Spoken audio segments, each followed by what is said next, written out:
Good morning all of you. Please like and subscribe my channel. आज जो हम पढ़ेंगे वो भारत पर गोरी का आक्रमण पढ़ेंगे। भारत पर मुस्लिम साम्राज्य की प्रथम संस्थापक के विषय में पढ़ेंगे।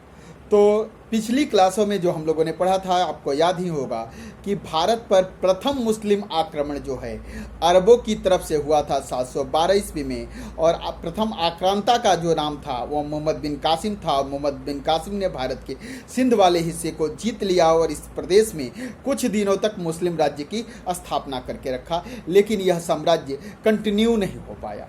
तो यदि आपसे प्रश्न पूछे कि भारत पर प्रथम मुस्लिम आक्रमण कब हुआ, तो 712 में मोहम्मद बिन कासिम द्वारा भारत के सिंध प्रदेश पर, और वहाँ का शासक ताहिर था। इस पूरी क्लास हमने पिछली क्लास में आप लोगों को पढ़ा रखा है। जो स्टूडेंट हमारे इस चैनल पर नए होंगे वो प्लेलिस्ट में जाएं और प्लेलिस्ट में भारत पर अरबों का आक्रमण या भारत पर जो है सिंध पर अरबों का आक्रमण करके एक टॉपिक है, उसको पढ़ने का प्रयास करें। इसके बाद ये दूसरा आक्रमण जो है मुस्लिमों की तरफ से जो भारत पर हुआ वह गजनवी का आक्रमण है। तो गजनवी का आक्रमण जो है यह कब से होता है, गजनवी नहीं, दूसरा आक्रमण जो है मुस्लिम की तरफ से यह सुप्तगीन का होता है। यह गजनवी का पिता है, तो सुप्तगीन का आक्रमण होता है, लेकिन यह प्रथम आक्रमण अरबों की तरफ से हुआ था। यह द्वितीय जो आक्रमण है यह तुर्कों की तरफ से होता है। तो प्रश्न देखिए आपसे कैसे पूछे जा सकते हैं। यदि आपसे पूछे कि भारत पर प्रथम तुर्क आक्रमणकर्ता कौन है, तो कौन है? गजनवी का पिता सुप्तगीन है। अगर सुप्तगीन का नाम ना हो तो गजनवी को ठीक करेंगे, लेकिन अगर सुप्तगीन का नाम है तो भारत पर प्रथम जो है तुर्क मुस्लिम आक्रांता सुप्तगीन है। उसके बाद दूसरा गजनवी है और तीसरा गोरी है। लेकिन अगर क्रम पूछे कि भारत में मुस्लिम आक्रमण का क्या क्रम है, प्रथम आक्रमणकर्ता मुस्लिम कौन है, तो मोहम्मद बिन कासिम 712 में। द्वितीय मुस्लिम आक्रांता कौन है, तो सुप्तगीन, और तृतीय कौन? गजनवी, और चतुर्थ कौन है, तो गोरी। यहाँ तक हम अभी पढ़ेंगे, आगे फिर मुस्लिम आक्रमणों को विषय में पढ़ेंगे तो उसके विषय में पढ़ाएंगे। तो आज चौथे मुस्लिम आक्रांता के विषय में विशेष कर पढ़ेंगे। पिछली क्लासों में हम मोहम्मद बिन कासिम और गजनवी के विषय में पढ़ चुके हैं। आज जो हम पढ़ रहे हैं ये गोरी का इतिहास पढ़ रहे हैं। अब देखें कि ये 1173 ईस्वी में जो है संसबनी वंश का जो है एक व्यक्ति है जिसका नाम गोरी है। ये जो है आपको संसबनी जो है वंश, यह एक कबीलाई जनजाति का वंश है, और इस कबीलाई जनजाति का व्यक्ति गोरी है। और गोरी शहाबुद्दीन मुइजुद्दीन गोरी के नाम से 1173 ईस्वी में गोर प्रदेश में एक नए राज्य की स्थापना करता है। इसे ही गोर राज्य कहते हैं या संसवानी वंश का राज्य कहते हैं। यह कब करता है, तो गजनवी सत्ता के पतन के बाद, 1173 ईस्वी में। इसके बाद से यह मुस्लिम साम्राज्य के विस्तार के लिए, धन लूटने के लिए नहीं, मुस्लिम साम्राज्य के विस्तार के लिए भारत की तरफ आक्रमण करता है। और गोरी भारत पर प्रथम आक्रमण 1175 ईस्वी में मुल्तान की तरफ से करता है, और मुल्तान प्रदेश में इसको काफ़ी सफलता नहीं मिलती। यह पुनः गौर प्रदेश लौट जाता है और पुनः यह भारत पर आक्रमण करता है 1178 ईस्वी में गुजरात की तरफ से। उस समय गुजरात का शासक भीम द्वितीय है, या इसे इतिहास में मूलराज द्वितीय के नाम से जानते हैं। भीम द्वितीय या मूलराज द्वितीय सोलंकी वंश का शासक है। गुजरात पर सोलंकी वंश का शासक भीम द्वितीय है, और 1178 ईस्वी में इसी के समय में गोरी आक्रमण किया है गुजरात पर।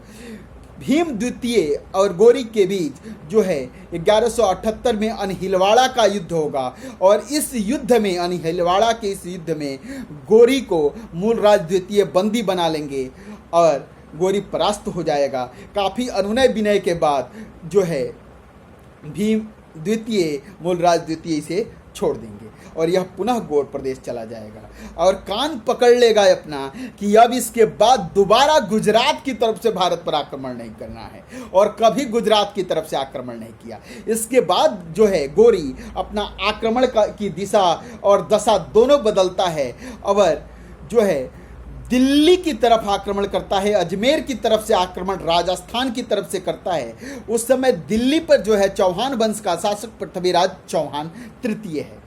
तो 1191 ईस्वी में वह दिल्ली पर आक्रमण करता है और पृथ्वीराज चौहान तृतीय और गोरी के बीच जो है तराई के मैदान में युद्ध होता है। इसे इतिहास में तराई के प्रथम युद्ध के नाम से जानते हैं। 1191 में हुआ और इस युद्ध में पृथ्वीराज चौहान तृतीय ने गोरी को परास्त कर दिया और गोरी को भागना पड़ा भारत से। लेकिन गोरी हार मारने वाला व्यक्ति नहीं है। पुनः वह 1192 में पृथ्वीराज चौहान के साम्राज्य पर आक्रमण करता है और पृथ्वीराज बिल्कुल इसके आक्रमण को सीरियस नहीं लेते और इस पुनः तराई के मैदान में 1192 ईस्वी में गोरी और पृथ्वीराज चौहान तृतीय के बीच युद्ध होता है। लेकिन अब प्रथम युद्ध की अपेक्षा द्वितीय युद्ध का परिणाम बदल गया। प्रथम युद्ध में पृथ्वीराज चौहान ने गोरी को परास्त किया था। तराई के इस द्वितीय युद्ध में पृथ्वीराज चौहान को गोरी परास्त कर देता है। पृथ्वीराज रासो, जिसके लेखक चंद्रबरदाई है, चंद्रबरदाई का कहना है कि इसे बंदी बनाकर गोरी गौड़ प्रदेश ले जाता है और वहाँ पे जो है गोरी की हत्या जो है पृथ्वीराज चौहान कर देते हैं। लेकिन ऐसा नहीं, पृथ्वीराज चौहान को यह बंदी बनाता है और राजस्थान के रेगिस्तानों में ले जाकर इनका सर कलम कर देता है। इसके बाद गोरी जो है भारत पर पुनः आक्रमण करता है, भारत के कन्नौज क्षेत्र पर यानी गढ़वाल राज्य पर वह आक्रमण करता है और गढ़वाल राज्य का शासक उस समय जयचंद है। 1194 ईस्वी में जयचंद और गोरी के बीच जो है कौन सा युद्ध होता है, तो चंदावर का युद्ध होता है 1194 में और गोरी जयचंद को परास्त कर देता है और गढ़वाल राज्य को जीतकर गौड़ साम्राज्य का हिस्सा बना लेता है। तो अब दिल्ली अजमेर को जीत लिया है गोरी ने और कन्नौज को भी जीत लिया। इसी उपलक्ष्य में गोरी भारत में एक सिक्का जारी करता है। इस सिक्के के एक तरफ जो है माता लक्ष्मी की आकृति बनी हुई है और दूसरे तरफ वह अरबी भाषा में कलमा लिखवाया है। साथ ही साथ वह देवनागरी लिपि में इस सिक्के पर जो है मोहम्मद बिन शाम अंकित करवाया है। क्लियर हुआ। कन्नौज विजय के बाद गोरी भारत में प्रथम मुस्लिम शासक है जो अपने सिक्के पर माता लक्ष्मी की आकृति अंकित कराया है। बहुत बार एग्जामों में इससे प्रश्न पूछे जाते हैं, बिल्कुल इस प्रश्न को भूलेंगे नहीं कि कौन वह शासक है जिसने अपने सिक्के पर माता लक्ष्मी की आकृति अंकित कराई है और देवनागरी लिपि में मोहम्मद बिन शाम लिखता है, पीछे कलमा लिखवाया है अरबी भाषा में, तो कौन है, गोरी है। अब इसके बाद गोरी अपने जीते हुए प्रदेश का प्रशासक अपने गुलामों को बना देता है, क्योंकि इसके कोई पुत्र नहीं है। इस अपने जीते हुए प्रदेशों को अपने गुलाम कुतुबुद्दीन ऐबक, यल्दौज और कुबाचा के बीच बांट देता है और इनका प्रशासक इस क्षेत्र का नियुक्त कर वह गौड़ प्रदेश चला जाता है।